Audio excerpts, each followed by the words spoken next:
Kalau latar belakang, saya melihat dari realitas sosial yang saya lihat di tengah-tengah masyarakat, dari sebuah klan yang mengaku sebagai keturunan baginda Rasulullah Muhammad sallallahu alaihi wasallam.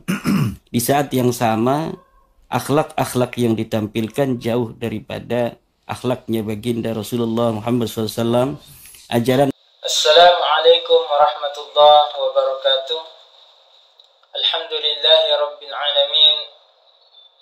Wassalatu wassalamu ala asrafil anbiya'i wal mursalin, Sayyidina wa maulana Muhammadin wa ala alihi wa ashabihi wa zurriyatihi wa man tabi'ahum bi ihsanin ila yaumiddin.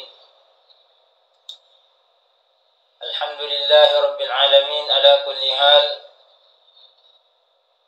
Semoga kita senantiasa diberikan kesehatan oleh Allah Subhanahu wa taala untuk selalu menjalankan perintah Allah dan menjauhi segala yang dilarang oleh Allah Subhanahu wa taala.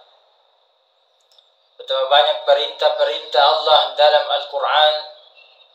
Kita diperintahkan untuk menjalankan, mendirikan salat 5 waktu, berpuasa, memperbanyak sedekah, berselawat kepada Nabi sallallahu alaihi wasallam.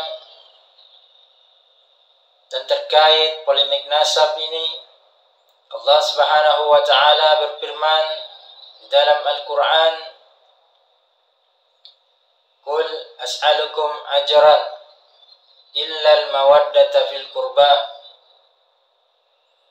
Allah Subhanahu wa taala berfirman yang artinya, katakanlah Muhammad kepada mereka, aku tidak meminta balasan kecuali kecintaan kepada keluargaku.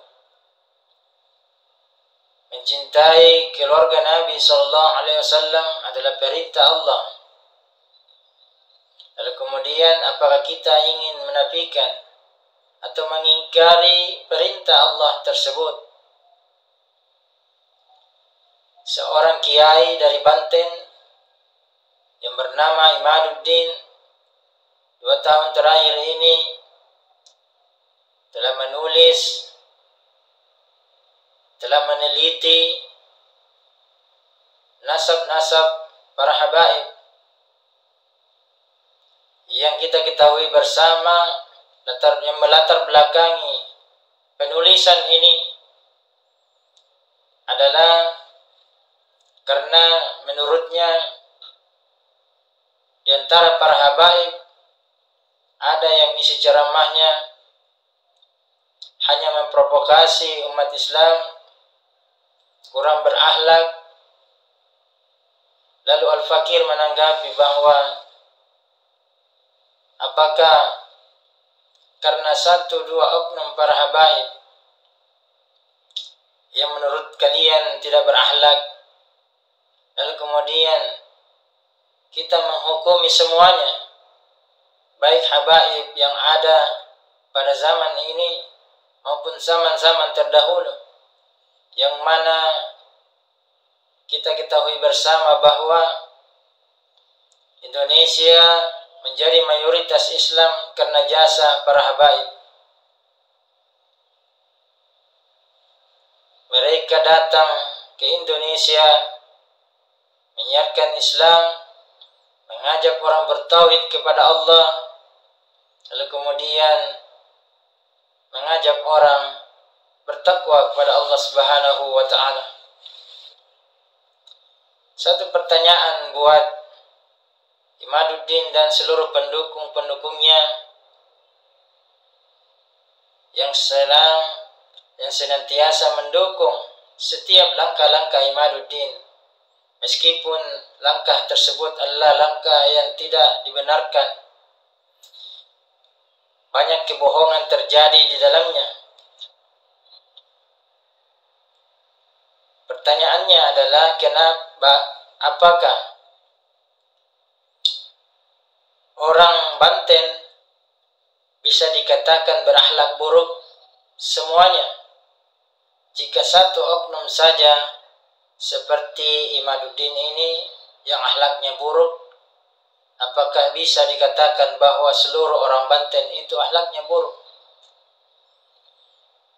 Semoga pertanyaan ini bisa kita renungkan lalu kita mengambil posisi para habaib, apakah mereka pantas dijustifikasi sebagai kaum yang tidak berakhlak, bahkan berani kita palsukan nasabnya, yang sebagaimana para ulama seluruh dunia telah mengakui bahwa Zadah Ba'alawi adalah keturunan Rasulullah sallallahu alaihi wasallam.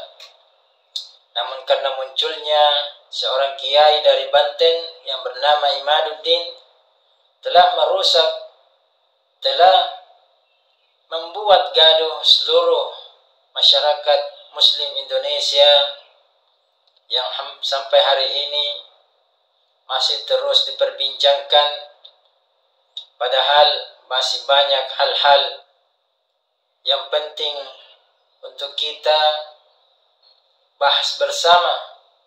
Bagaimana saudara-saudara kita yang masih banyak tidak mendirikan sholat 5 waktu, masih banyak sibuk dengan pekerjaannya, mengejar dunia, lalu kemudian melupakan tujuan daripada penciptaan manusia. Wa ma khalaqtul jinna wal insa illa liya'budun. Kita tidak diciptakan oleh Allah kecuali untuk beribadah kepada Allah Subhanahu wa taala. Tentunya ini menjadi tugas kita bersama mengajak seluruh umat muslim, seluruh umat yang telah mengaku dirinya Islam, untuk masuk ke dalam masjid, memakmurkan masjid, mendirikan sholat 5 waktu, berbuat baik kepada manusia, sebagaimana Allah Subhanahu wa taala mengutus Nabi kita Muhammad sallallahu alaihi wasallam, wa ma arsalnaka illa rahmatan lil alamin. Semoga ini menjadi nasihat buat diri Al-Fakir pribadi dan seluruh kaum muslimin, baik pendukung atau pecinta para habaib maupun mereka yang mendukung tulisan Imaduddin. Semoga kita diberikan kesehatan oleh Allah serta hidayah agar senantiasa menjalankan ketakwaan kepada Allah Subhanahu wa taala. Al-Fakir memohon maaf yang sebesar-besarnya, bukan untuk menggurui antum-antum semua, akan tetapi Al-Fakir hanya mengingatkan sebagaimana Nabi kita Muhammad sallallahu alaihi wasallam menginginkan kita semua masuk ke dalam surganya Allah Subhanahu wa taala. Beliau sedikit pun tidak ridho jika ada umatnya disiksa di dalam nerakanya Allah Subhanahu wa taala. Wallahu a'lam bissawab. Wassalamu alaikum warahmatullahi wabarakatuh.